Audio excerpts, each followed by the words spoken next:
sabi ng Panginoon sa Kristo sa mga apostoles, kasi ang sumunod sa Pedro,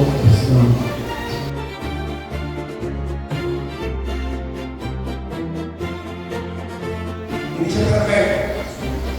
Pero nung hindi mabuhay ang Panginoon Jesus, sabi ng Panginoon Jesus, nalisan Lord, nagharap sila. Pedro, siguro na lang na iniibig mo ba ako? Hindi ko lang. Opo, Panginoon, iniibig ko kayo.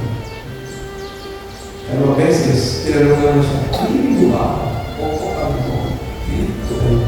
Lagi sabi ng Panginoon Jesus, akanin mo, talagaan mo. Para sinasabi ng Panginoon Jesus, talagaan mo si Papa. Talagaan mo ang mga palataya. Kaya beses, tinanungan mo siya, Simon, anak niya, iniibig mo ba ako? Medyo nagdamdam si Pedro, doon na yata ang Panginoon sa akin. Di ba? Hindi ko maniwala sa ito ako sa ito. Di ba?